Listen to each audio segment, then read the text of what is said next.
बिस्मिल्लाहिर्रहमानिर्रहीम। अस्सलाम वालेकुम दोस्तों, मैं असद नियाज़ हूँ। आप देख रहे हैं मेरा यूट्यूब चैनल।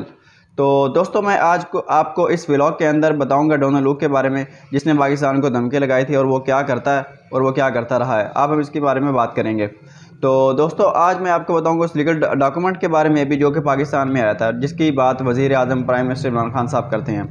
तो सबसे पहले मैं आपको बता दूं डोनाल्ड लू के बारे में। जो डोनाल्ड लू हैं वो कैलिफोर्निया में पैदा हुए थे। ये अमेरिकी सफारतकार हैं।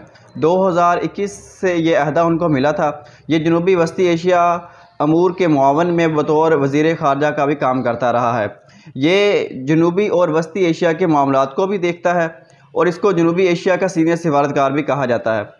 और ये इस खित्ते में कई बार ये दोस्तों काम कर चुका है और इस वक्त ये अमेरिका की ख़ारजा पॉलिसी के लिए काम कर रहा है। और ये इस वक्त बतौर जनूबी एशिया और के जो वस्ती ममालिक हैं, जिनमें पाकिस्तान, अफ़गानिस्तान, बांग्लादेश, भूटान, भारत, किर्गिस्तान, मालदीव, नेपाल, श्रीलंका, ताजिकिस्तान और इन मुल्कों के साथ मामलात जो और ताल्लुकात हैं अमेरिका के, ये उनको भी देखता है। तो दोस्तों, 15 सितंबर 2021 को जनूबी और वस्ती एशिया के ब्यूरोक्रेट के असिस्टेंट सेक्रेटरी ऑफ स्टेट भी ये इसको बनेंगे। ठीक है। इससे पहले लेकर 2018 से लेकर 2021 तक ये कारगिल जमहूरिया में और 2015 से लेकर 2018 तक अल्बानिया में अमेरिकी सफारतकार के तौर पर भी रह चुके हैं। इसके अलावा 1990 में ये बतौर वजारत ख़ारजा का 1990 में ये वजारत ख़ारजा में शामिल हुए थे। 1992 से लेकर 1994 तक ये पेशावर में भी रहा। वहाँ पर इसने उर्दू ज़बान भी सीखी थी। ठीक है। और इसके अलावा वहाँ पर ये पॉलिटिकल ऑफिसर के तौर पर ये अपने जो है खिदमात सर अंजाम देते रहे हैं। इसी दौरान इन्होंने उर्दू बोलना भी सीखा था।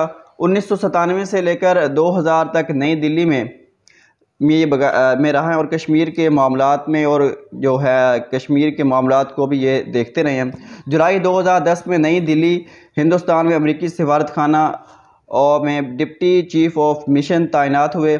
इसने सदर ओबामा के दौरान भी काफ़ी खिदमत सर अंजाम दी इंडिया में और इसके जो हैं ताल्लुकात बहुत अच्छे रहे, क्योंकि ये इसकी जो ख़ारजा पॉलिसी की कश्मीर की ये काफ़ी हद तक ये तायद करता रहा है और ये पाकिस्तान के मामलात में शुरू से भी नाखुशी रहा है तकरीबन।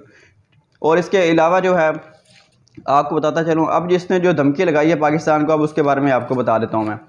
तो इसने जो धमकी लगाई है पाकिस्तान को, इसने ये कहा है कि इसने पाकिस्तानी जो सफ़ीर असद मजीद हैं इसको मुतरबा किया कि अगर पाकिस्तानी वज़ीर आज़म कौमी असम्बली में अदम एतमाद के वोट से बच गए तो उनको इसके नताइज भुगतने पड़ेंगे। ये इनका कहना था। अब ये जो लीगल डॉक्यूमेंट है लीगल मरासले की शक्ल में पाकिस्तान में आ जाता है। तो इसके बाद वज़ीर आज़म ने इसके ऊपर एक्शन लिया। इसके बाद उन्होंने कौमी सलामती की मीटिंग बुलाई। इस पर जारी किया गया, तब भी इसके शख्स का नाम तब नहीं लिया गया था। इस वक्त ये शख्स भारत के दौरे पर है। वहाँ पर इसने एक इंटरव्यू दिया हिंदुस्तान टाइम्स को। साफ़ी ने इससे वहाँ पर सवाल किया कि आप पाकिस्तान के वज़ीर आज़म ने दावा किया है कि आप पाकिस्तानी सफ़ीर को पैगाम दिया है कि आपने पाकिस्तानी सफ़ीर को पैगाम दिया है कि अगर तहरीक अदम एतमाद नाकाम होती है तो पाकिस्तान को मुश्किल वक्त का सामना करना पड़ेगा। तो डोनाल्ड लू ने इस सवाल का जो नज़रअंदाज कर दिया। इसने कहा कि हम पाकिस्तान में जो तब्दीलियाँ आ रही हैं उनको देख रहे हैं और हम पाकिस्तान में आइनी अमल और कानून की अमलदारी का एहतराम करते हैं। ठीक है। ये था जी अमेरिका का जवाब। तो दोस्तों, ये थी डोनाल्ड लू की कहानी जो मैंने आपके साथ शेयर कर दी है। तो दोस्तों, अब इसके बारे में मज़ीद जो मालूमात होगी अगर मिली तो आप तक इंशाल्लाह ज़रूर पहुँचाएँगे। तो अगर आपको हमारी ये वीडियो पसंद आए तो उसको लाइक कीजिएगा और चैनल को भी सब्सक्राइब कीजिएगा।